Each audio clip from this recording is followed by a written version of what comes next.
우리가 그 저번 주에 이제 기본적인 CRUD를 배웠었잖아요. 근데 이제 배우지 않은 게 하나 있다고 했는데 그게 뭐냐면 리스트 매니저라고 하는 부분을 우리가 안 배웠어요. 그렇죠. 네. 이제 한번 이제 전체적으로 한번 생각을 해볼게요. 전체적으로 우리가 이제 어플리케이션을 개발한다. 특히 웹과 관련된 어플리케이션을 개발한다 라고 얘기하면 데이터베이스에 테이블 만들고 그 테이블에 데이터를 집어넣고 그 다음에 뭐 가져오고 뭐 수정하고 뭐 삭제하고 이런 일들을 하게 될 건데 그걸 네 글자로 뭐라 그랬죠? 우리가 네, CRUD라고 했어요. Create, Read, Update, Delete. CRUD. 이제 CRUD를 잘 짜면 이제 프로그램은 다 끝난 겁니다. 네. 근데 이제 프로그램 우리가 CRUD를 어떻게 잘 짤 거냐가 되게 중요한 거예요. 뭐 CRUD 모르는 사람은 없는데 프로그램 짜라 그러면 되게 엉뚱하게 막 짜요, 진짜로. 기본적으로 우리가 등록 프로그램을 항상 우리가 이제 프로그램을 짤 때 보면 먼저 화면이 있어요, 화면. 이 화면을 우리는 뭘로 만드냐면 당연히 웹으로 만드는 거죠.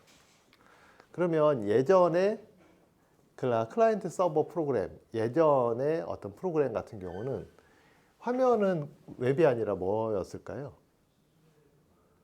그냥 윈도우 프로그램이겠죠. 윈도우 관련된.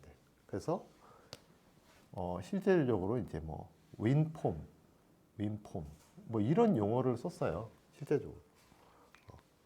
우리는 웹폼이겠지 그렇게 되면.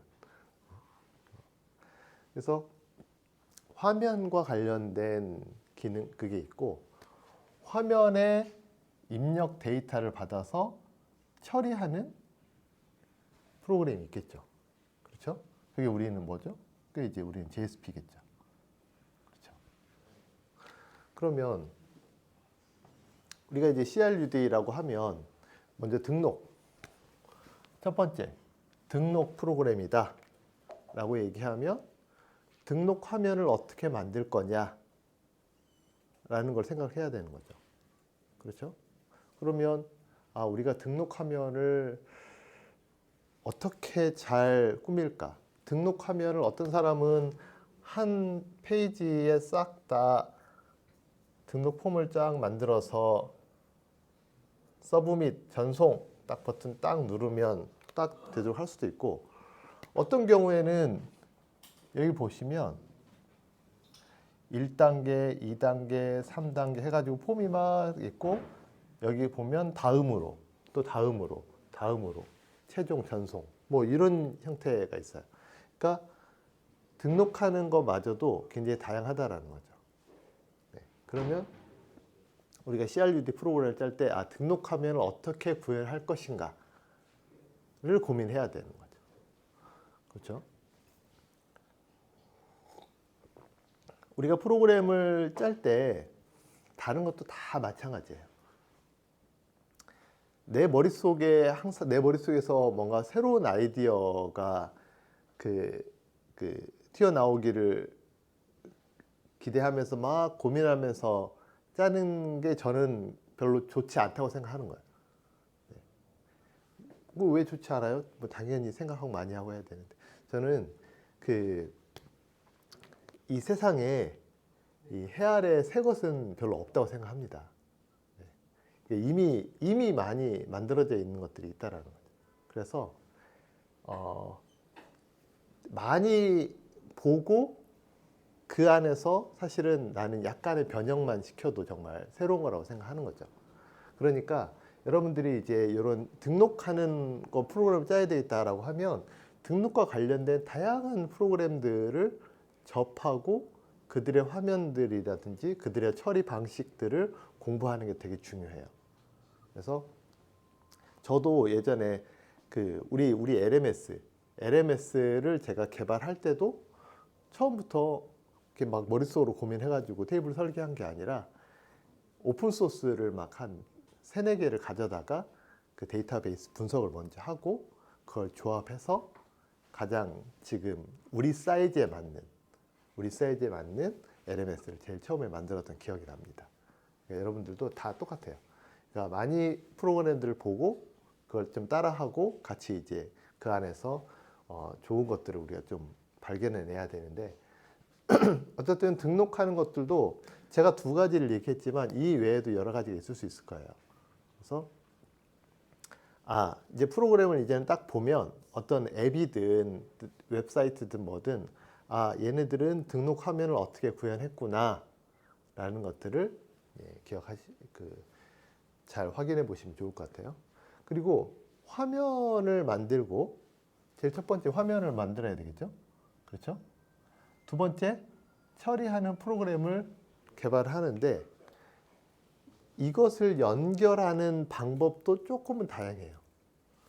화면과 처리를 연결하는, 화면과 프로그램을 연결하는 방식도 가장 기본적으로는 그냥 그 웹에서 제공하는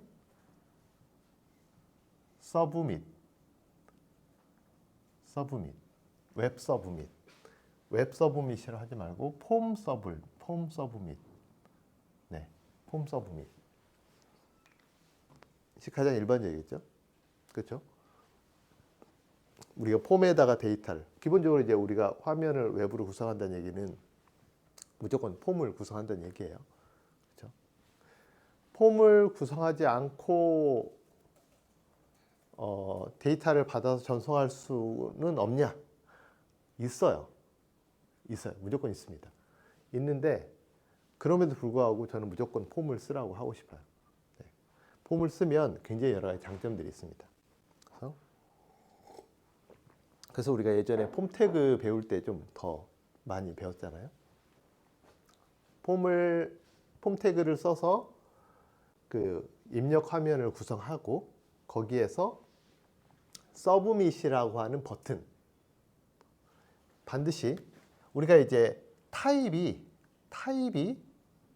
반드시 서브밋이어야만 해요. 타입이 버튼 타입일 수도 있고 인풋 타입일 수도 있어요. 타입이 서브밋인 경우에 전송 버튼을 누르면 전송을 하게 되는 거죠. 데이터를 전송하는 거. 이게 우리가 웹에서 폼이 만들어지는 폼에서 데이터 전송하는 거죠. 폼에서 데이터를 전송할 때도 이 타겟에 따라서 조금은 달라져요. 지금 이제 제가 폼 태그를 얘기를 하는 거예요. 폼 태그에 보면 타겟이라는 게 있고 타겟에 따라서 만약에 지금 내 화면 지금 보고 있는 화면에서 그냥 바로 내가 전송하겠다라고 하면 타겟을 뭘로 줘야 되죠? 네.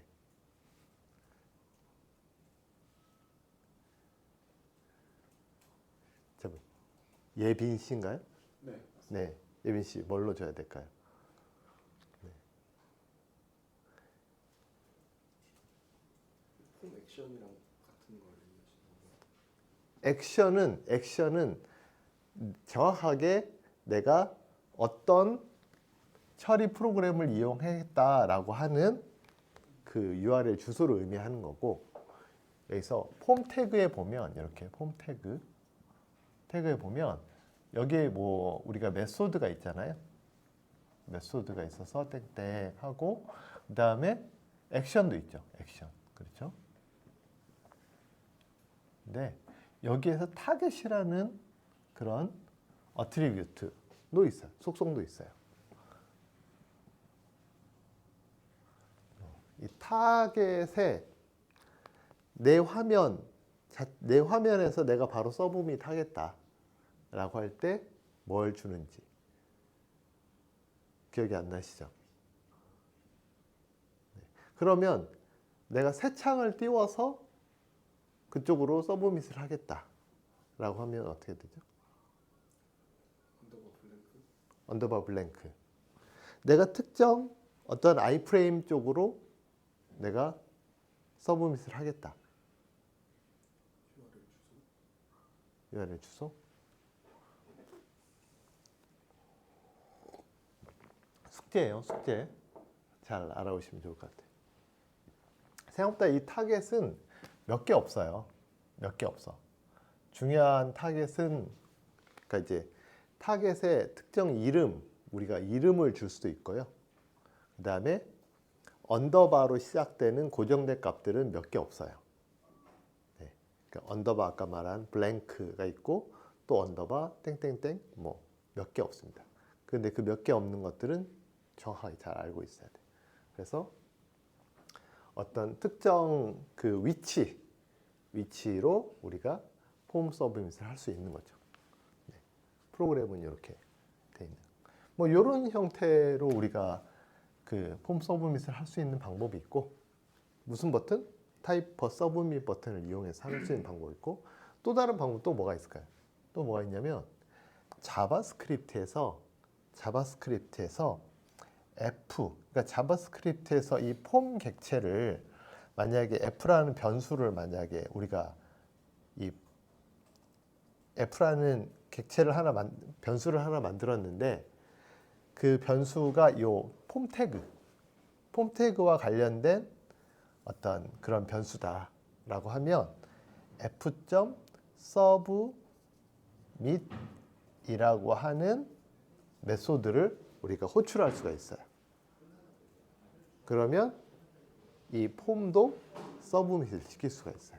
그러니까 자바스크립트로 내가 버튼을 안 눌러도, 내가 버튼을 누르지 않아도 어떤 스크립트를 실행시켜서 할 수 있다는 거죠.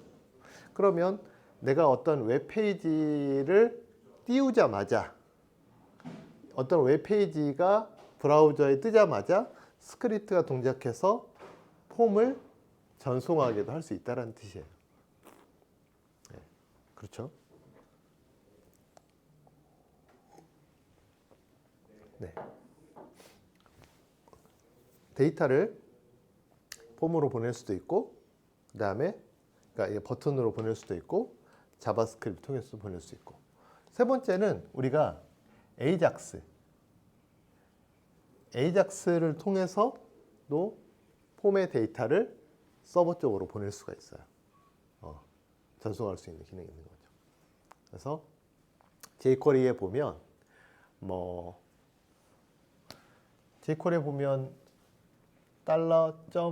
$post라고 하는 메소드도 있고요. $get이라고 하는 메소드도 있고요. $ajax라는 메소드도 있어요. 이런 것들의 사용법들을 좀 알아두시면 굉장히 유용할 거예요.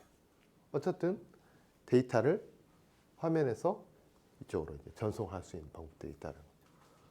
이제 우리가 요 등록하는 프로그램을 짜는 것들은 우리가 몇 번 배웠어요. 다시 한번 좀 머릿속으로 상기해 볼까요? 제일 처음 우리가 이 등록을 받는 프로그램을 짤 때 제일 처음 우리가 코딩을 해야 되는 게 뭐죠? 첫 번째 코딩을 해야 되는 게, 앞부분에서 코딩을 해야 되는 게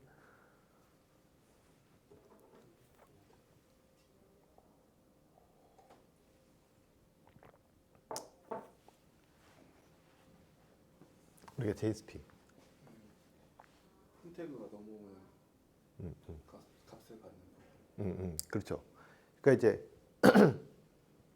그냥 그 원래 실제 코딩은 그렇게 되지는 않는데, 논리적으로만 생각을 해보면 데이터를 보냈으니까 항상 데이터를 받아야 될 거 아니에요. 이제 이런 생각들은 이제는 너무 자연스러워져야 되거든요. 네. 데이터를 보냈으니 나는 데이터를 받아야 돼. 받은 데이터를 어떻게 해야 돼요? 프로그램 안에서 먼저 데이터를 받는다는 얘기는 데이터를 받는 메소드. 그러니까 모든 프로그래밍 언어에는 이 HTTP 리퀘스트라고 하잖아요. HTTP 리퀘스트를 통해서 넘어오는 데이터를 프로그램 안으로 가져올 수 있는 함수들이 반드시 존재해요. 어떤 언어든지. 우리 같은 경우는 m.request라든지, 그렇죠? 약자로 m.rs 또는 ri 뭐 이런 것들 존재하는 거죠. 이런 메소드를 통해서 데이터를 가져온다는 얘기는 특정 변수에다가 특정 예를 들면 뭐 스트링이다 그러면 뭐 이런 식으로 특정 변수에다가 임시로 저장을 하는 거예요. 데이터를 가져와서 화면에서 보내온 데이터를 내가 가져와서 받아서 임시로 어떤 특정 변수에다가 데이터를 저장하는 거예요. 그리고 그 데이터를 가져다가 내가 사용을 해야 되겠죠.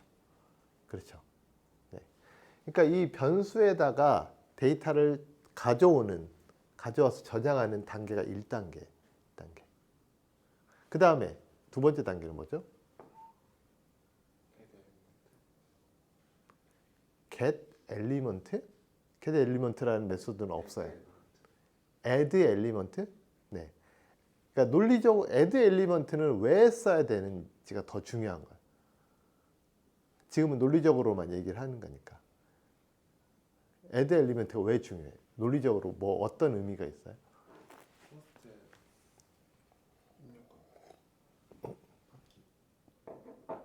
포스트 입력값 포스트 입력값을 받기 위해서 add element를 쓰나요? 거기에 뭐 기본적인 기능을 만들거나 체크되어 있게 만들거나 할 때 그러니까 그게 어떤 거냐라는 거죠. 조작하기 이미지를 바꾸기 위해서 지금 현재 단계는 화면에서 데이터가 넘어왔단 말이에요. 데이터가 넘어왔어. 이 프로그램 서버 단으로 데이터가 넘어왔어요. 그럼 첫 번째는 특정 메소드를 통해서 그 데이터를 가져와서 임시로 특정 변수에다가 데이터를 셋하는 것이 첫 번째라고 그랬어요. 두 번째는 뭐냐는 거예요. 두 번째가 add element냐는 거죠. 아니죠. 네? 저장 테이블 그렇죠. 데이터를 가져왔으면 데이터를 저장을 해야 되는 게 맞는데 그 전 단계가 한 단계가 더 필요해요. 보조 연결하기 보기 뭐 아니 검증 검증. 근데 검증이 포스트 검증. 폼 단이라고 봐야 되잖아.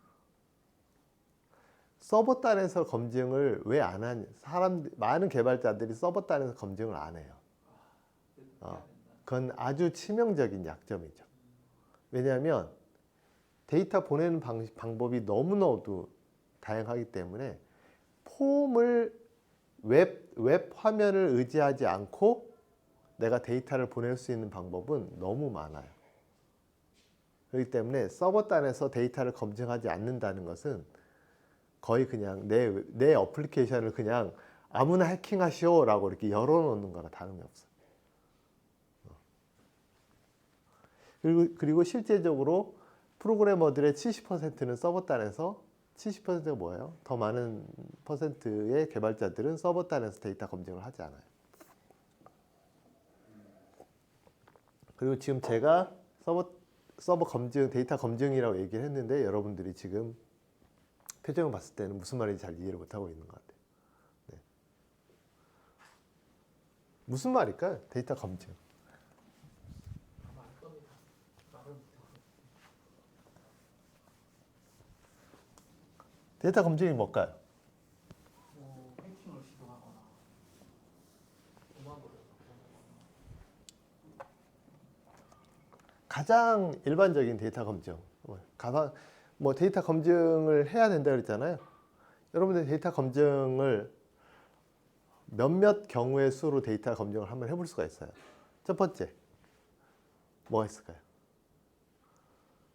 어떤 데이터를 검증해야 할까요? 형식이 맞는다. 잠깐 조용히 해주시고 조용히 해주시고 우리 배우는 학생들이 얘기를 할 수 있도록 너무너무 중요한 부분이기 때문에 그래요.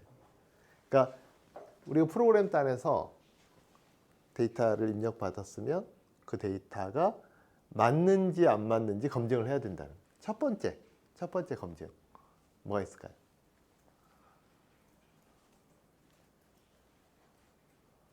아까 얘기하신 것좀 형식이 맞는가? 그건 맨 나중 제일 첫 번째 가장 기본적인 검증이 있어요. 가장 기본적인 검증. 데이터가 들어왔는가? 그렇죠. 네, 우리가 required라고 하는 그 우리 검증을 쓰잖아요. 필수값이에요. 필수값. 필수값에 데이터가 들어오지 않으면 무조건 오류가 나야죠. 그렇죠? 그래서 질문이 네, 그럼 발도 프레임워크에서 응. F.add 엘리멘트를 하잖아요. 그럼 이게 폼에서만 아니라 실제 서브밋 하고 나서도 이게 작동이 같이 그럼요. 두 가지 다 되는 그렇죠. 대단하네. 그래서 저희가 이제 F.validate라는 메소드가 그걸 다 체크해요. 클라이언트 단에서도 체크하지만 서버 단에서도 똑같이 체크합니다. 하나만 해놓으면 되는 거예요. 그렇죠. 네. 좋네. 첫 번째는 필수값을 체크하는 거예요. 그거 되게 중요하죠. 두 번째는 뭘 체크해야 될까?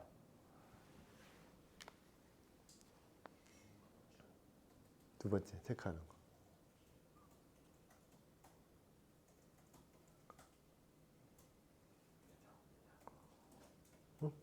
두 번째 체크하는 거 뭐야?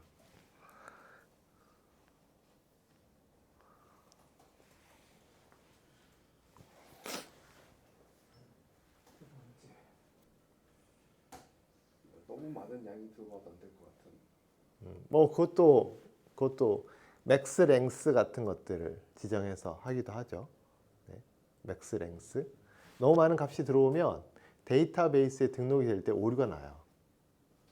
그러니까 예를 들면 제목에 총 200자까지만 들어오도록 제한을 해놓은 데이터베이스 설계를 해놨는데 갑자기 뭐 1000자 정도가 들어오잖아요. 그러면 데이터베이스에서 오류가 나. 오류가 나든지 아니면 잘려서 들어가요. 그러니까 이제 데이터베이스 설정하는 거에 좀 다르긴 한데, 네. 그러니까 오류가 안 나도록 한다 그러면 잘려서 들어가고, 그 다음에 그런 것들도 체크를 하는 게 좋아요. 그렇죠? 그거 말고. 똑같은 값을 계속 반복해서 들어오는 것도. 그것은 또 다른 문제. 그러니까 여기서 데이터를 한번 계속 똑같이 보내는 거랑 그거랑은 조금 다른 문제죠. 지금 이게 한 번 보냈을 때를 얘기하는 거예요. 뭐가 있을까요? 예빈 씨.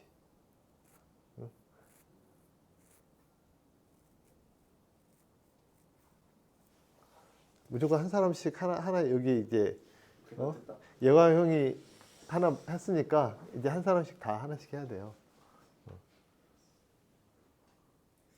우리가 예전에 그 F.add 엘리먼트를 하면서 들어가는 옵션 값들이 여러 개 있었어요. 매뉴얼 보고 공부를 했나요? 공부를 안 한 것 같아요. 매뉴얼은 이제 아예 들춰보지도 않은 것 같아요. 여러분들이. 네. 왜 말고 프레임워크 매뉴얼 왜 안 보시죠? 네. 봐야 됩니다. 지금 보면 다시 새로워요. 이제 좀 쉬워졌어요.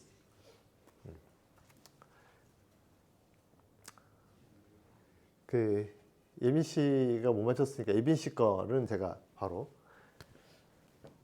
이게 문자냐 숫자냐를 체크를 해야 돼요. 특히 숫자형으로 데이터가 오는 경우에 정확하게 체크를 해야 돼요. 내가 아이디는 3, 아이디는 25,000 이렇게 넘겨야 되는데 아이디는 가나다 이렇게 넘기면 어떻게 될까요? 오류가 나죠. 당연히 오류가 나잖아요. 그러니까 타입이라고 그러죠. 우리가 타입 체크라고 한단 말이에요. 타입 체크. 데이터 유형을 체크를 해야 됩니다. 반드시. 네. 그래서 우리가 request RS냐 RI냐 F.getInt냐 get 더블이냐 이런 것들을 체크를 하는 거예요. 네. 그리고 옵션에 보면 이게 넘버냐 넘버가 아니냐라는 걸 체크를 한다라는 거죠. 굉장히 중요합니다. 네. 그렇죠? 그래서 숫자인 경우에는 뭐 예를 들면 얘가 0보다 크냐 0보다 작냐 뭐 이런 것들도 다 체크를 해야 됩니다. 0이냐 그렇죠? 그래서 대부분이 필수값 여기서 말하는 필수값은 문자형인 경우가 되게 많아요. 그리고 숫자형 같은 경우는 필수값이 안 들어오면 우리는 0으로 떨어지도록 돼 있잖아요. 그러니까 그런 것들을 체크하는 거고 뭐 이런 타입들을 체크하는 게 두 번째입니다. 그래서 타입 체크하는 게 되게 중요해요. 타입을 체크하는 것. 그래서 우리가 타입은 뭐다라고 지정을 하는 경우도 있잖아요. 근데 우리가 날짜형으로 데이터를 지정해놨는데 데이터 값이 이상이 들어오면 문제잖아요. 그렇죠? 그 다음에 세 번째.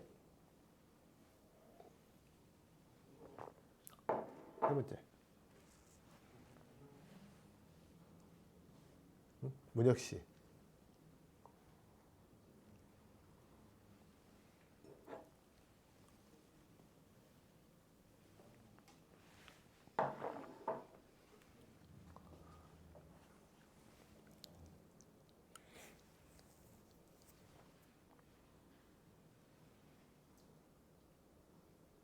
뭐 그다음에 우리가 체크를 뭘 해야 될까? 이 두 개만 체크하면 끝나요? 응? 두 개만 체크하면 끝나?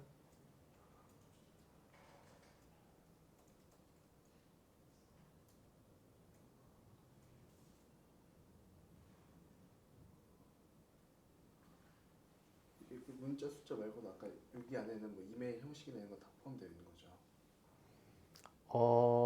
뭐 타입 체크라고 하면 뭐 형식도 뭐 형식까지도 포함하면 더 완벽하겠죠. 네. 자, 형식까지 포함하면 뭐 이 네 번째가 사실은 비슷한 건데 이게 정상 데이터, 그러니까 정상적인 데이터냐 아니냐가 되게 중요해요.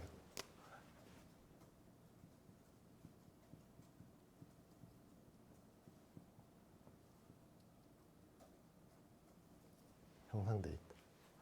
그러니까 보통 우리가 원하는 정상적인 데이터가 있잖아요. 근데 정상적인 데이터가 아닌 경우들이 있다. 여기 가장 아까 말한 것처럼 길이도 있고요. 그 다음에 형식도 있고요. 그렇죠? 그 다음에 뭐 크기도 있고요. 숫자 같은 경우는 크기. 그 다음에 안에 특수 문자가 들어가냐 안 들어가냐 이런 것들이 되게 중요해요. 그러니까 이런 경우들이 있어요. 그러니까 우리가 이제 입력을 받는 데이터의 유형에 따라 다 달라지는 거예요.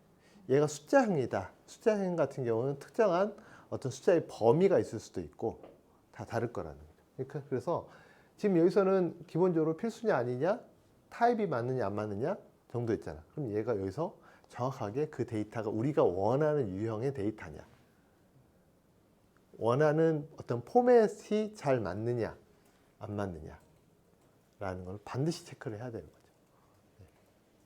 그래서 여기에는 특정 태그라든지 이런 게 들어가면 안 돼. 근데 태그가 들어가 있어. 그러면 해킹 시도인 거지. 그렇죠? 그 다음에 이런 싱글 쿼테이션이라는 문자가 들어가면 안 돼. 근데 들어가 있어. 그러면 해킹 시도인 거죠. 그러니까 이런 것들을 정확하게 우리가 검출을 해낼 줄 알아야 돼요. 그래서 왜 그러냐? 아니 이러한 그 다양한 해킹 시도들이 너무 많으니까. 그러니까 들어오는 우리가 보통 어떻게 모든 개발자들이 굉장히 아니라는 생각을 갖고 있는 것 중에 하나가 당연히 내가 원하는 데이터가 들어오겠지라는 거예요. 아니 회원가입을 하는데 그럼 회원 정보 외에 뭐 엉뚱한 거 뭐가 들어와? 이렇게 생각하는데 엉뚱한 게 너무 많이 들어오는 거지. 너무 많이. 그래서 그런 것들을 걸러낼 줄 알아야 돼요. 그리고 프레임워크가 이런 것들을 그래도 걸러내주는 그런 기본 기능들을 많이 가지고 있습니다. 그래서 여러분들이 f.add 엘리먼트만 알고 있어야 되는 게 아니라 그 안에 다양한 옵션들을 통해서 어떻게 내가 데이터를 검증할 것인가, 그 검증 방법을 정확하게 알고 있어야 된다는 거. 그리고 예를 들면 얘는 첨부 파일을 첨부해야 되는데 확장자가 이미지만 업로드해야 되는 거예요. 그럼 확장자 체크를 해야 되잖아. 확장자 체크를 해야 된다고요. 넘어오는 파일에 확장자 체크를 해야 된다고. 그리고 이 업로드하는 파일의 크기는 예를 들면 조그마한 사진을 올리라고 했는데 얘가 100메가짜리 올렸어. 그럼 어떻게 돼? 안 되잖아요. 그러면 파일 크기도 체크를 해야 될 거 아니에요. 그렇죠. 그러니까 이제 이렇게 굉장히 다양한 어떤 절차들을 거쳐서 우리가 정확하게 우리가 원하는 형태의 데이터만 넘어올 수 있도록 해야 된다. 오케이. 정상 데이터. 마지막 문혁 씨 것까지 내가 했으니까 네 번째. 이름을 또 못 외웠어요. 광선 씨. 뭘 체크를 해야 될까? 마지막으로. 회원가입의 아이디 중복 확인은 어디에 해당해요? 아이디 중복 확인? 검증에 들어가나요? 이 검증에 들어가냐고요?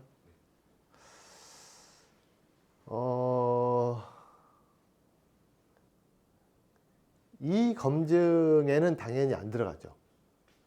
여기는 이제 순수 데이터 검증이니까 안 들어가는데 뭐 굉장히 좋은 질문이에요. 그런 검증 절차도 반드시 데이터를 등록하기 전에 해야 돼요. 네. 뭐 그런 게 제가 보기엔 한 5번 정도 들어가겠네. 아주 중요한. 보통 이런 이 검증은 그 데이터 검증이라고 하거든요, 우리가. 그러니까 이제 여기 검증은 입력 데이터 검증이라 그러면 밑에는 그 데이터의 어떤 여기는 이제 데이터 유효성 검증이라고 하고 밑에는 실제 그 중복 데이터 검증이라든지 뭐 이런 검증을 우리가 또 얘기를 하는 거예요.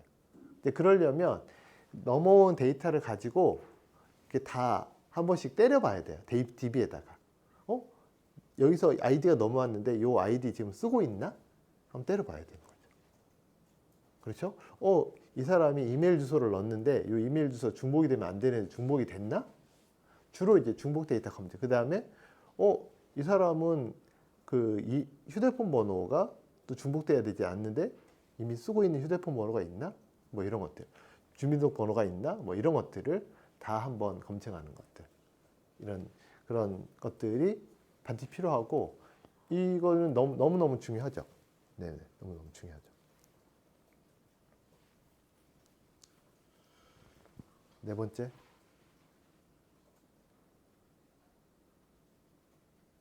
약간의 힌트를 주실 수 있으실까요?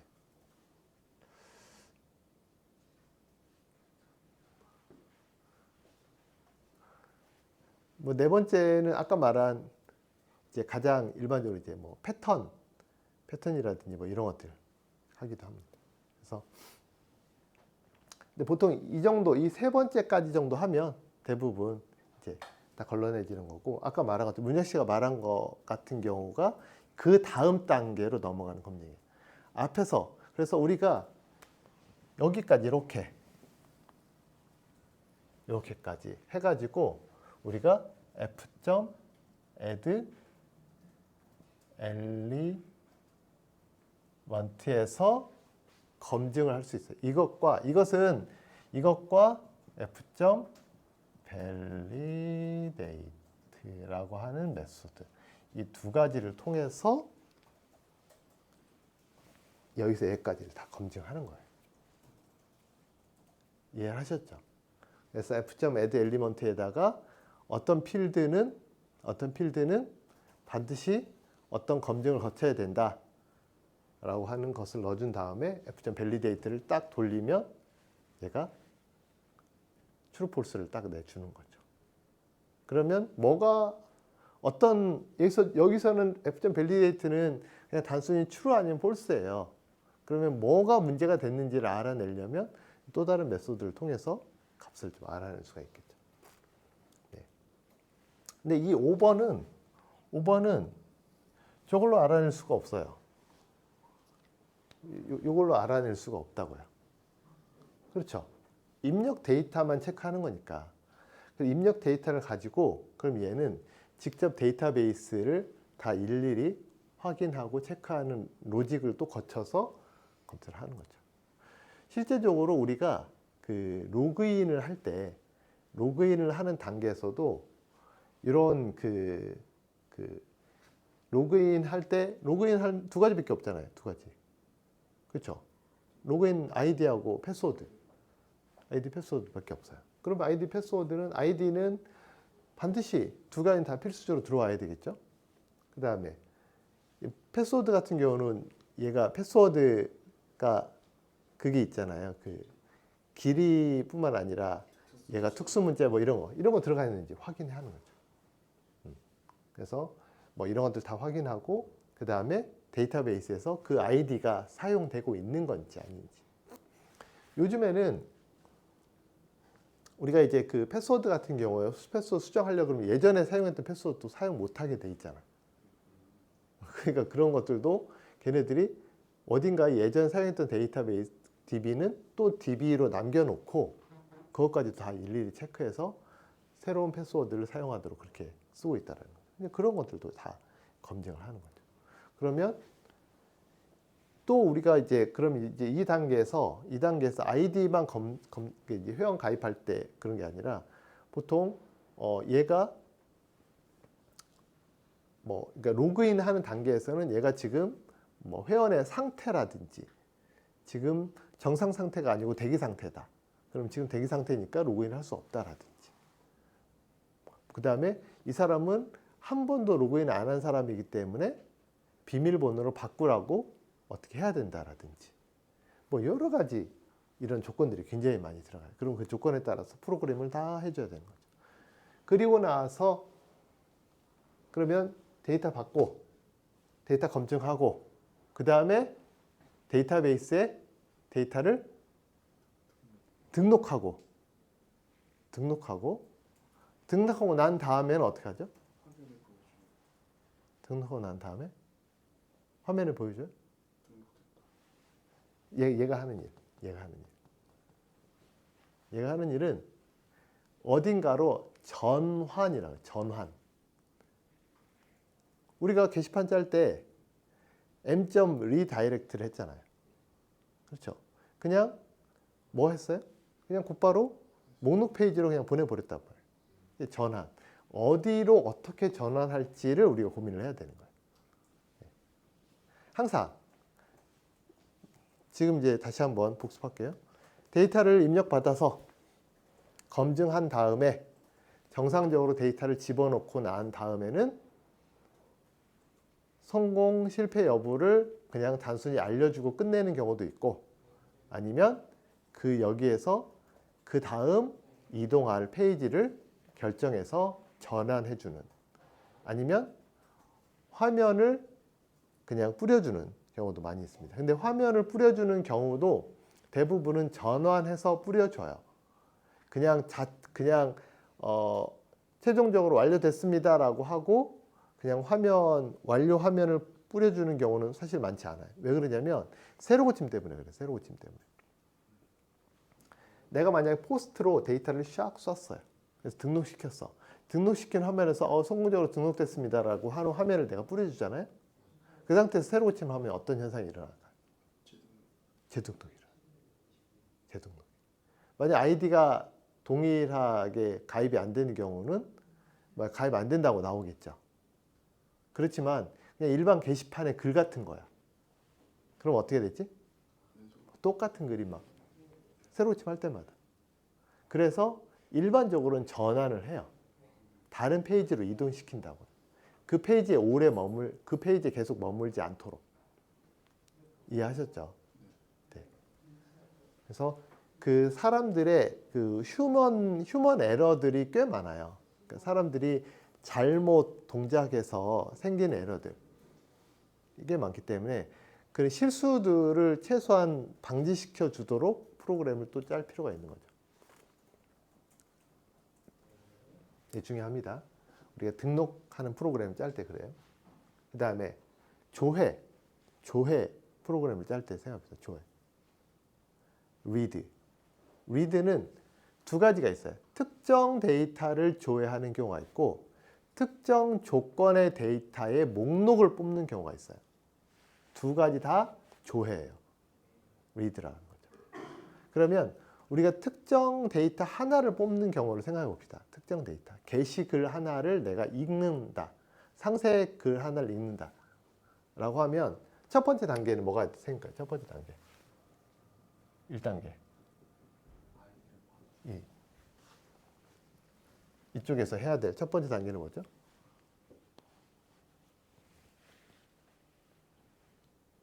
게시물 아이디. 그렇죠. 근데 이제 여러분들이 게시물 아이디라고 얘기를 하면 안 되고 특정 데이터를 그 구별할 수 있는 고유 키값이라고 얘기를 해야 되는 거죠. 네. 그게 아이디, 우리는 일반적으로 아이디지만 그 프로그램상에서 뭐가 어떻게 될지 어떻게 알아? 그렇죠. 그러니까 우리가 이제 조회하고자 하는 그 특정 데이터의 키값인 거죠. 그 특정 데이터의 키값은 다 달라요. 프로그램을 그러니까 데이터베이스 설계하는 사람들마다 다 달라. 그렇죠? 그렇기 때문에 1단계는 특정 데이터를 규정할 수 있는 어떤 키값을 넘겨받는다. 그렇죠? 주로 어떤 방식으로 넘겨받는다 그랬죠? 어떤 방식? get 방식으로. 포스트 방식으로는 못 받나요? 받을 수 있어요. 받을 수 있는데 일반적으로 get 방식으로 다 데이터를 입력받습니다.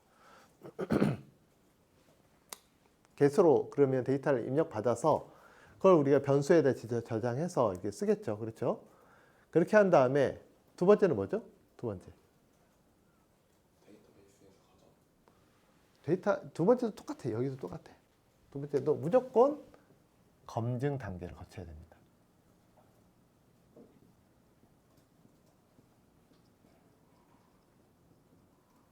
입력 데이터는 무조건 검증 단계를 거치셔야 돼요. 네. 그 아이디가 어떻게 넘어올지 어떻게 알아? 그 아이디가 정상적으로 넘어온다는 보장이 어디 있어요? 없어요. 여기서는 이제 f.add element나 f.validate 쓰기가 쉽지 않죠.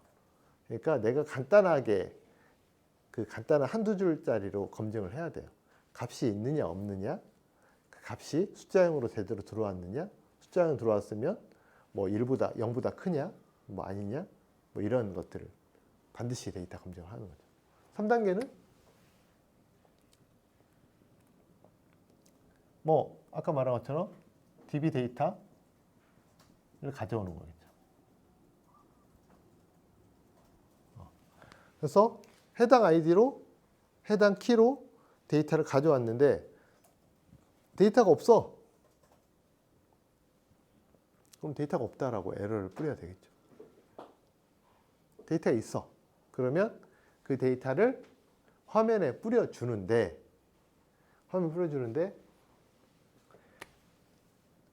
그 단계를 뭐라고 할까요? 그냥 화면에 그냥 뿌려주면 돼요? 그냥 데이터를 가져와서 그냥 화면에 뿌려주면 돼요? 데이터베이스에 있는 데이터는 로우 데이터예요. 로우 데이터라는 것은 그러니까 예를 든 거죠. 우리가 성별이라고 하는 데이터가 데이터베이스에서는 뭘로만 들어가 있을 수 있어요? 뭐 1이나 2 또는 F냐 M이냐 이렇게 들어가 있다고요. 데이터는. 왜냐하면 데이터 크기를 최소화하려고 하기 때문에 우리가 그렇게 아주 단순한 그런 그 구분자로만 집어넣는다고요. 그런데 실제로 화면에 뿌려줄 때는 어떻게 해야 돼요? 뭔가 변형을 시켜야 되겠죠. 데이터를. 그렇죠? 그러면 이게 여기서 바로 데이터 기본적으로 조작이 일어나. 데이터 조작이라고 할 수도 있고 변형이라고 할 수도 있고 뭐 포맷이라고 할 수도 있고 뭐 여러 가지 용어들을 쓸 수 있겠죠. 가져온 데이터를 그냥 그대로 뿌려주는 경우는 진짜 없다고요. 없어요. 그래서 이런 봐보세요. 이것들마다 다 프로그래밍이 필요해. 데이터를 가져오는 것도 당연히 필요하죠. 네, 데이터 검증하는 것도 프로그램이 필요하죠. 데이터베이스에 데이터 가져오는 것도 필요하죠. 그렇죠?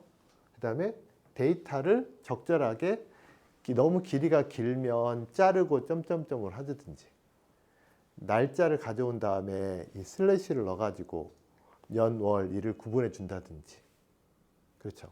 아까 F나 M으로 들어오면 남자 또는 여자 이렇게 바꿔준다든지 뭐 이런 식으로 데이터를 갖다가 이걸 하기 위해서도 여기서도 중요한 프로그래밍이 들어가요. 그리고 이런 것들을 하기 위한 다양한 도움을 주기 위한 유틸리티 메소드들도 필요한 거예요. 그렇죠. 그 다음에 5번째 단계가 뭐죠?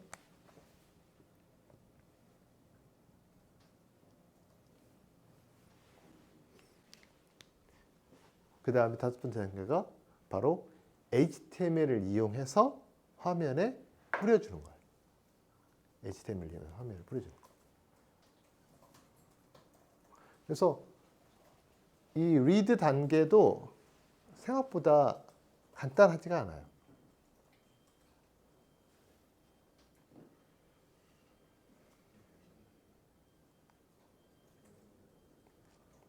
그 다음에 업데이트 한번 볼까요?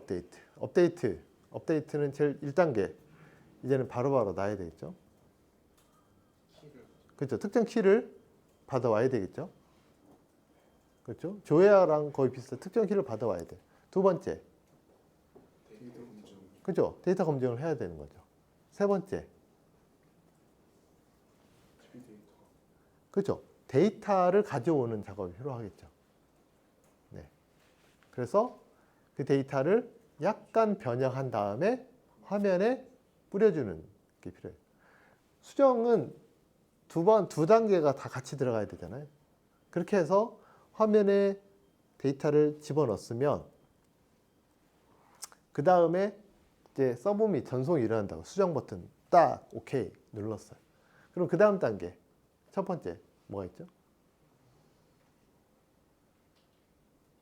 텍스트 데이터를 가지고 다시 또 특정 데이터를 또 먼저 뽑아야 돼요. 수정을 할 때도 그리고 그 특정 키에 대해서 다시 데이터 검증하고 특정 키에 대해서 데이터도 한 번 더 가져와야 돼요. 왜냐하면 왜 그러냐면 아니 그냥 가져와서 그냥 바로 업데이트 하면 되지. 왜 다시 또 다시 이걸 가져오는 단계 왜 이게 왜 필요한가요? 라고 물어볼 수 있다는 거죠. 이게 봐보세요. 게시글은 작성자와 관리자만 수정할 수 있다는 조건이 만약 붙을게요. 그래서 내가 수정 페이지를 딱 갔어. 그래서 내가 글을 막 수정한 다음에 아이디를 살짝 바꿨어. 서브밋을 눌렀어. 그럼 어떻게 될까? 내 게시글은 31번인데 29번은 김종훈 대표님 글이었어. 근데 내가 30번을 29번으로 바꿨어. 그리고 전송했어. 그럼 어떤 문제가 발생하죠? 이 데이터 검증하는 이런 게 없으면 그냥 다른 사람의 글을 내가 업데이트 할 수 있는 거예요. 그렇잖아요. 그러면 어떻게 해야 돼? 그게 그 사람의 글인지 아닌지를 반드시 확인하는 절차가 들어가야 되잖아요. 그렇죠. 그 절차가 들어가기 위해서는 아까 말한 몇 가지 단계들이 필요한데 그중 하나가 그냥 원래 정상적인 데이터 여기서 똑같은 단계들을 거쳐서 여기서 데이터를 가져온 다음에 여기서 검증을 하면 된다는 거예요. 그래서 수정 페이지를 할지라도 항상 다시 한번 이렇게 비슷한 똑같은 절차를 거쳐서 동일한지를 체크하는 로직을 같이 넣어주는 게 좋아요. 그래서 우리 맑은 프레임워크에서 사용하는 이 수정 페이지에서는 이 if m.isPost 이 포스트 영역을 제외한 나머지는 get이나 post가 동시에 똑같이 사용할 수 있도록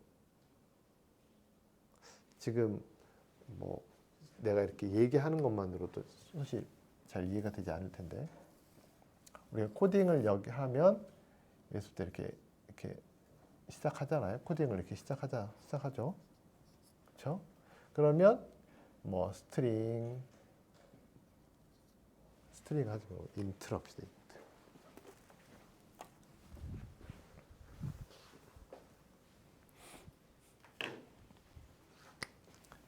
이렇게 뭐 int id는 뭐 m.ri 뭐 이렇게 해가지고 값을 받아오는 것부터 시작해가지고 뭐 if 뭐 id가 1면 뭐 0이면 뭐 어쩌고저쩌고 뭐 이렇게 하잖아요. 데이터 검증도 하고 그 다음에 뭐 예를 들면 데이터 뭐 셋해서 뭐 info는 이렇게 해가지고 쭉 뭐 데이터 가져오고 뭐 처리한단 말이에요. 그다음에 여기서 if m.isPost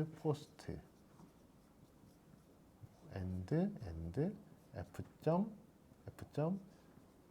f.validate 뭐 이런 걸 이렇게 쓴다고요. 그러면 여기에 뭐 일면 뭐 f.add element도 있겠죠. 이런 것들. 이 구간은 순수하게 이 포스트 구간이에요. 포스트 구간. 그 다음에 여기 밑에 보면 뭐 p. 뭐 set바 뭐 이렇게 되죠.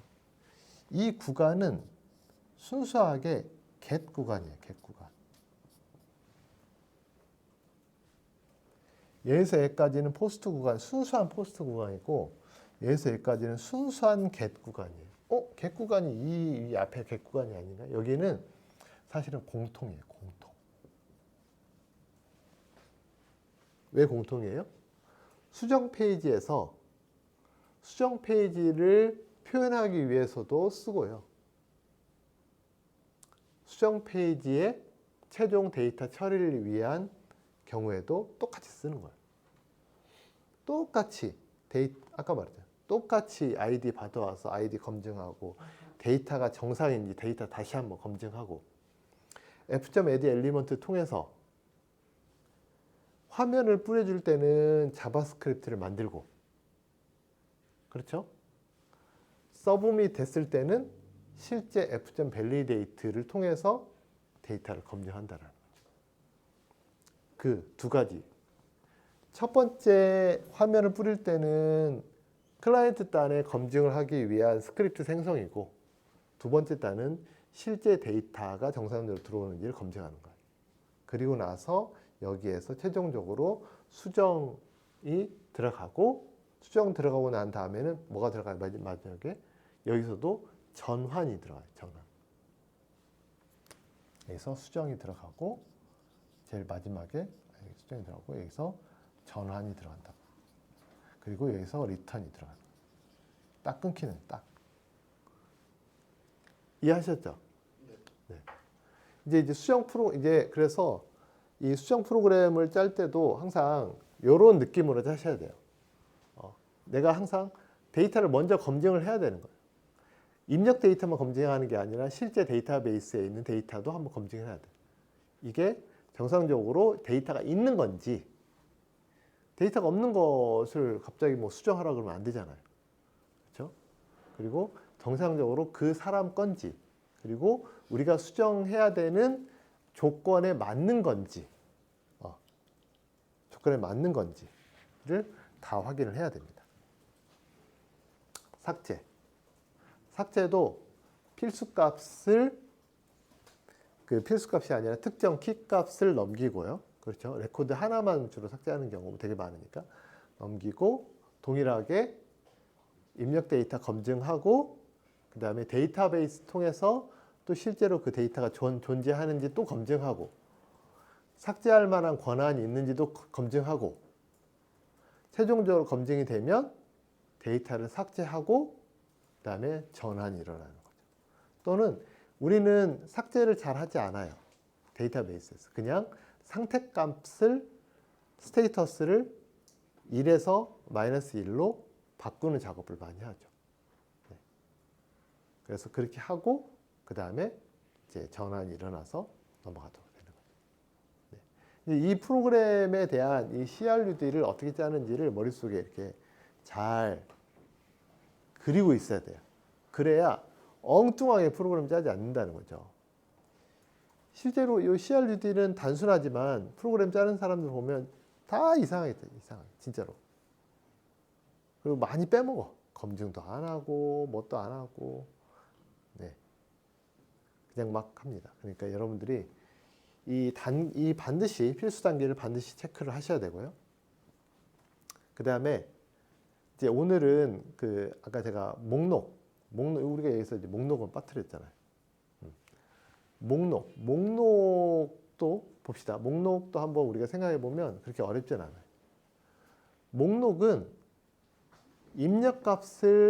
필수 입력값을 받을 수도 있고 안 받을 수도 있어요. 그렇죠?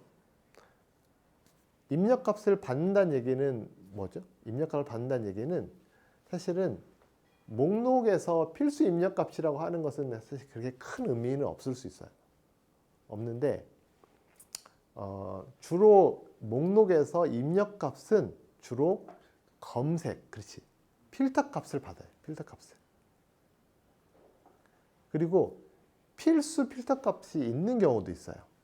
게시판 같은 경우에 게시판 아이디가 필수죠. 그렇죠? 게시판인데 갑자기 나는 FAQ 게시판에 갔는데 막 공지사항이 나오고 하면 안 되잖아요. 그러면 그런 필수 필터 값들이 있어요. 어쨌든 그 목록하는 프로그램에서 우리가 개수로 넘어가는 파라미터들의 값들은 다 필터 값이다. 근데 거기에는 필수 값이 있을 수도 있고 없을 수도 있다. 라고 생각하시면 돼요. 네. 그러면 왜 목록에서 필터 값을 get으로 보내냐는 거예요. 포스트로 보내면 안 돼요? 왜 get으로 보내?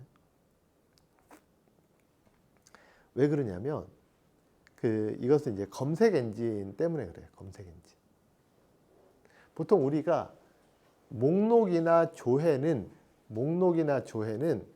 특정 링크를 공유하는 경우들이 되게 많아요.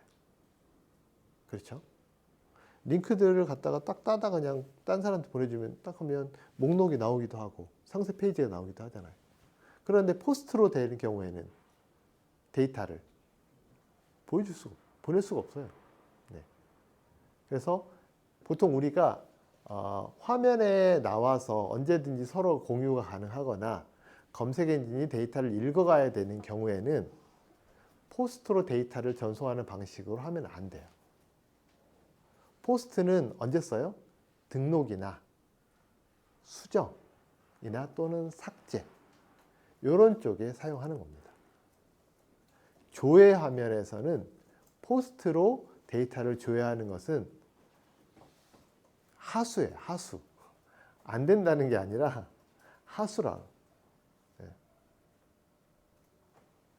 그래서 여러분들이 근데 이제 그러면 수없이 많은 필터들을 이 get으로 다 보내는 게 생각보다는 그렇게 쉽지는 않아요, 또. 그래서 그런 필터를 그래서 이제 나중에 URL을 보시면 필터 이름들을 어떻게 짓는지, 변수를 어떻게 지정하는지, 그리고 특히 언더바로 시작하는 변수들은 약간은 숨은 변수도 숨긴 변수 같은 거거든요. 그러니까 숨길 수는 없는데 특정 무슨 암호 키값을 보낸다든지 이런 것들은 또 언더바 변수를 많이 사용하기도 합니다. 이런 형태로 실제 프로그래머들이 변수 이름을 어떻게 쓰고 어떤 데이터에 어떤 변수를 사용하는지를 보면 이제 대략 그 내부적으로 어떤 형태로 지금 데이터를 처리하고 있는지를 또 우리가 이해할 수가 있어요. 그런 것들도 좀 꼼꼼하게 보시면 좋을 것 같아요. 어쨌든 목록에서 get으로 넘어가는 데이터들은 다 필터 값이다. 뭐 검색어라든지 검색 유형이라든지 검색 항목이라든지 이런 것들을 다 넘어간다. 오케이. 그 다음에 필터 값이 넘어가면 두 번째 해야 될 게 뭘까요?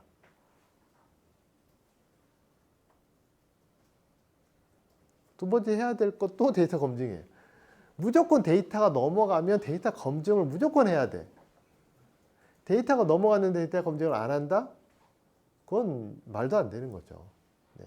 그래서 해킹이 발생하는 거예요. 네. 그래서 필터 값이 넘어가면 반드시 데이터 검증. 특히 이 목록에서 필터 값을 가지고 공격 시도가 굉장히 많아요. 뭐 등록 수정뿐만 아니라 왜 그러냐면 기본적으로 목록 페이지는 목록을 조회하는 페이지잖아요. 그렇죠. 조작을 잘하면 회원 목록을 쫙 뿌릴 수 있어. 네. 예를 들면 특정 조회나 수정은 특정 파라미터를 받잖아요. 그 파라미터를 내가 조작하기 쉽지 않다고. 조작해도 하나밖에 못 뽑아. 그렇잖아요. 데이터를 쭉 뽑을 수가 없어요. 그런데 이 목록은 기본적으로 목록 데이터를 가져오도록 쿼리문이 작성되어 있을 거니까 그걸 내가 잘 조절하면 데이터를 한꺼번에 쫙 뽑을 수 있다. 그래서 엑셀 엑스포트 하는 프로그램이라든지 뭐 이런 것들을 잘 데이터 조작을 해서 그래서 이렇게 데이터를 뽑아오는 거예요.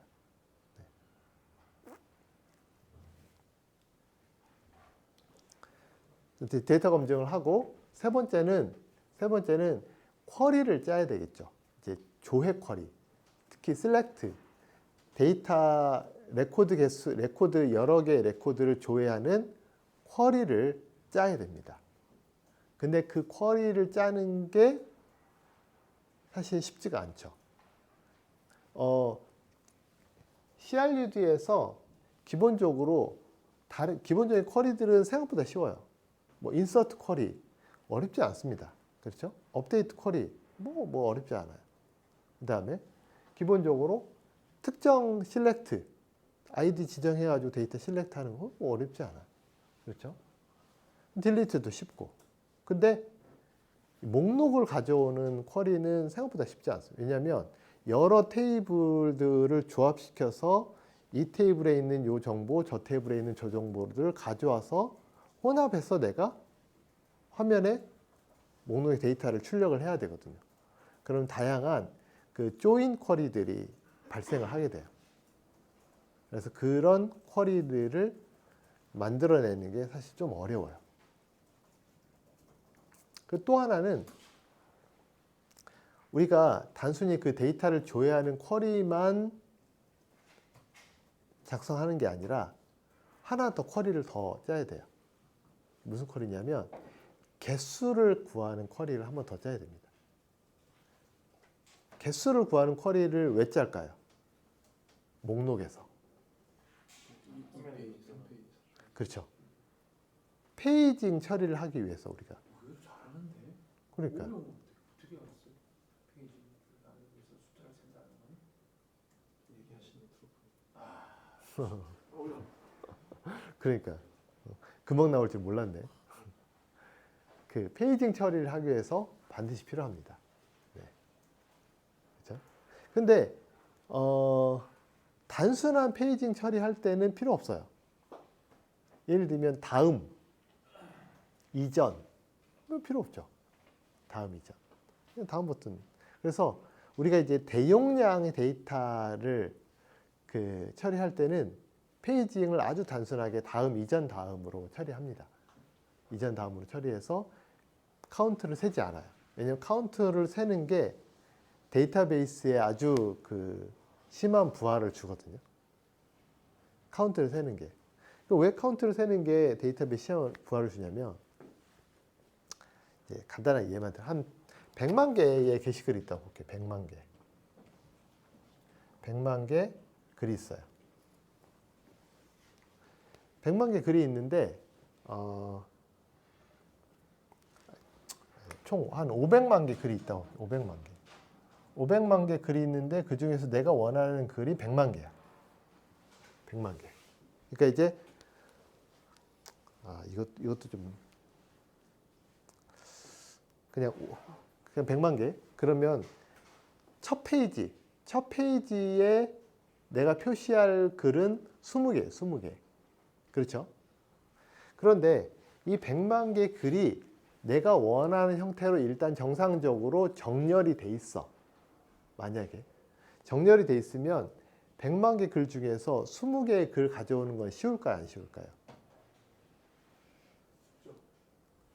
엄청 쉽죠?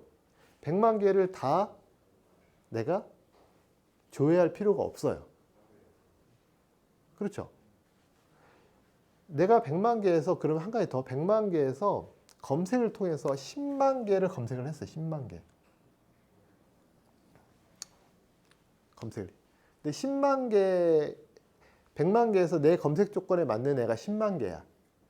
근데 그 중에서 내가 첫 페이지에는 20개만 가져온다고 생각해 볼게요. 그런데 이미 얘네들도 정렬이 다 잘 돼 있어. 그러면 이 10만 개 중에서 20개 가져오는 건 쉬울까요? 안 쉬울까요? 그것도 쉬워요.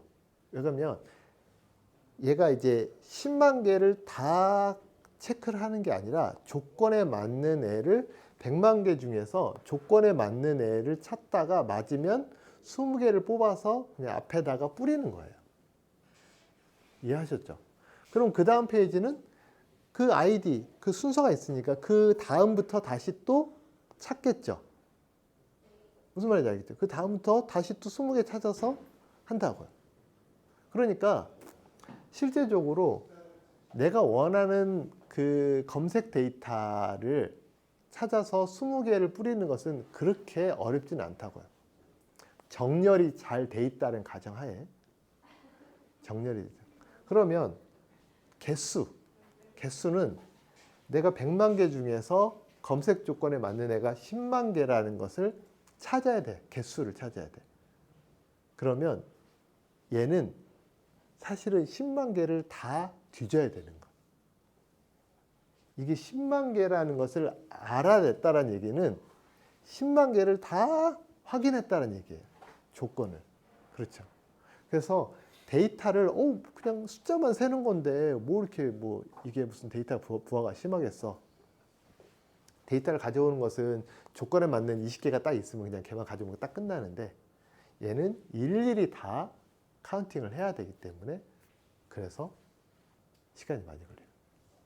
그래서 그 실제적으로 이 카운팅하는 이 쿼리가 데이터베이스에 심한 부하를 줘요. 게시글 수가 뭐 한 10만 개 이하, 몇만 개 수준이면 사실은 큰 차이가 없어요. 괜찮아요. 상관없어요. 근데 이게 막 10만 개, 100만 개 넘어가잖아요. 그럼 카운팅하는 속도만 몇 초가 걸려요. 몇 초가. 한 2초, 3초 이렇게 막 걸려요. 그렇기 때문에 이런 부분들을 되게 좀 신경을 써야 됩니다. 어쨌든 쿼리를 페이징을 처리하기 위해서 쿼리를 두 번 날려야 돼요. 하나는 카운팅하는 쿼리, 하나는 데이터를 가져오는 쿼리. 그런데 그 쿼리가 똑같냐? 똑같지 않죠. 약간 다르겠죠. 셀렉트에서 그 필드를 가져오는 부분도 약간 다를 거고, 검색 조건 같은 데서 검색 조건에서 예를 들면 데이터 목록을 가져오기 위해서는 정렬이 반드시 필요한데 카운팅 할 때는 정렬이 필요할까요? 필요 없어요. 카운팅만 하는데 무슨 정렬이 필요해. 근데 카운팅 하는데 내가 정렬까지 집어넣었어. 그러면 더 부하가 심하겠지. 그러니까 그런 형태로 쿼리가 약간 다르다고요. 그래서 두 개의 쿼리를 짜야 돼요. 좀 다른 쿼리들을. 대신에 검색 조건은 동일하게 짜야 되겠죠. 그렇죠? 그래서 그런 조건에 맞는 검색 조건, 그래서 쿼리를 두 개를 짜야 된다. 두 개를 짜서 하나는 토탈 개수를 가져오고 하나는 데이터를 가져오는 형태로 프로그램을 해야 된다. 그리고 나서 다음 단계 뭘까요? 데이터를 가져왔어. 그 다음에 데이터를 가져왔어. 그 다음에 뭐가 필요하죠?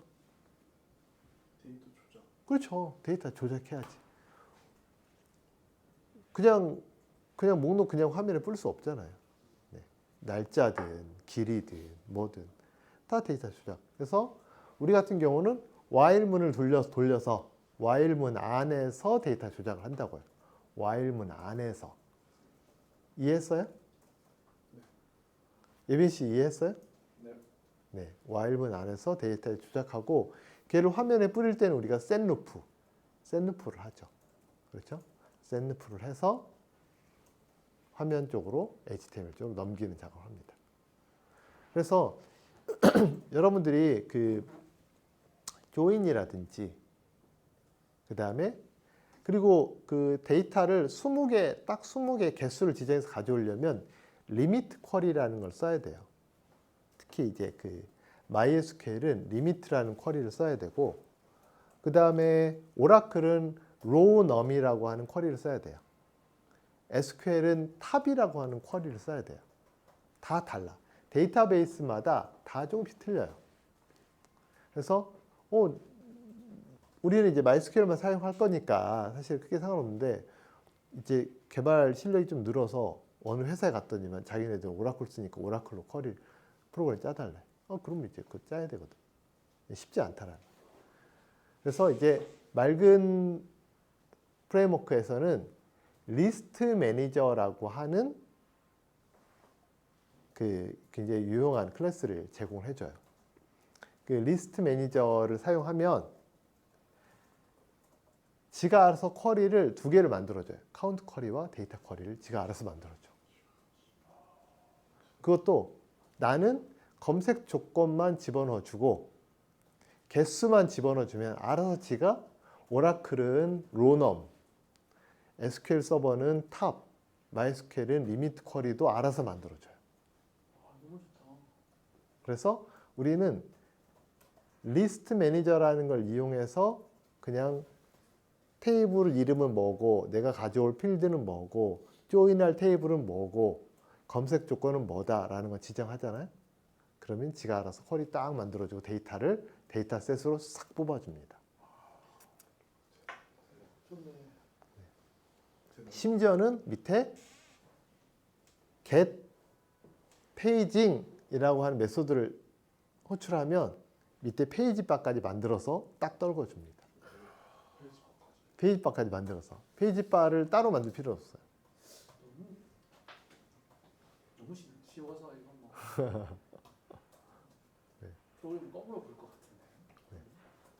그래서 지금 예제를 제가 여기다 쓸 수가 없어요. 좀 길어. 즉 걔는 리스트 매니저는 셋 해야 될 게 좀 많이 있어요.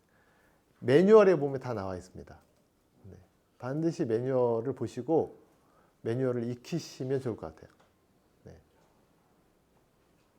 매뉴얼을 익히시면 좋을 것 같고요. 그래서 리스트 매니저의 사용법을 잘 익혀두시면 좋을 것 같고 조인도 할 수 있어요. 리스트 매니저 가지고 조인도 할 수 있어요. 셋 테이블에다가 조인을 쭉쭉쭉 거시면 돼요. 네. 셋 테이블에다 조인 거시고 그 필드 값 지정하는 데다가 A 점 뭐, B 점 뭐, C 점 뭐 이런 식으로 하시면 충분히 하고요. 뭐 정렬이라든지 모든 것들 다 할 수 있도록 다 돼 있습니다. 리스트 매니저. 그래서 쿼리 2번 자동으로 날려주고 만들어주고 페이징까지 처리하도록 하니까 반드시 한번 써서 한번 지금 기존에 만들었던 프로그램을 업데이트를 하셔야 됩니다. 업데이트 하시고 일단 제가 오늘 얘기했던 CRUD를 잘 머릿속에 기억하시고 여러분들의 프로그램을 한번 다시 잘 업데이트 해보세요. 그리고 다음 주에는 그 친구들이 이번 주가 그 중간고사 과제 기간이어가지고 주중에 뭘 할 수가 없어요. 네. 그러면 뭐 그냥 그 시간에만 그래서 저번에 짰던 CRUD, HTML 태그 좀 예쁘게 해가지고 다듬으라 그랬잖아요. 제가 저번에 숙제가. 이제 리스트 매니저까지 다 집어넣어서 완벽한 맑은 프레임워크 CRUD를 한번 만드시는 게 되게 중요해요. 그래서 제 생각에는 이번 주 중에는 공부할 시간이 네, 있을 네, 것 네, 같아요. 네. 그 주말에 혹시 공부할 시간이 없죠? 그죠? 네. 그냥 뭐 당일만 와서 하셔도 돼요. 네. 하셔도 되고. 참고하셔서 네. 그렇게 하셔가지고 이제 왜냐면 우리가 완성된 CRUD를 한번 다 자기 거 CRUD를 코드 리뷰를 할 거예요. 다 열어서. 다. 저는 뭐 이렇게 썼습니다. 거의 똑같을 거예요. 90% 정도 더 똑같을 거긴 한데 약간 다르겠죠? 그러니까 그 코드, 우리가 이제 이런 코드 리뷰가 되게 중요해요. 딴 사람들 코드를 어떻게 짰는지. 코드 리뷰 끝나고 나면 다 자기만의 코드를 가지고 그 코드를 CRUD 전체, HTML까지 싹 다 포함해서 그것을 이제 1시간 안에 다 짜야 되는 거죠. 요이 땡 하면 막 진짜 열심히 해서 CRUD를 딱 게시판 하나를 완성해야 됩니다. 그게 저희가 네, 앞으로 향후 한 2, 3주의 목표예요.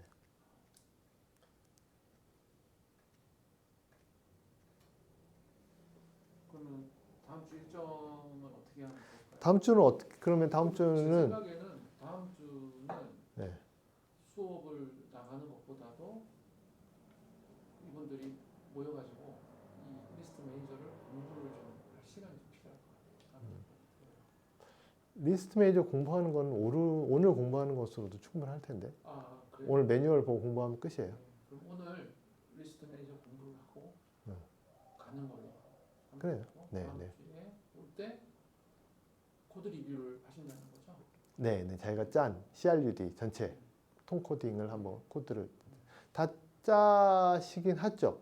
네, 짜셔야 될 것 같고 이번 주 주중에는 학교 공부를 하시고 토요일이나 일요일에 공부를 또 하셔가지고 네, 월요일 날 코드 리뷰를 받으시는 게 좋을 것 같습니다.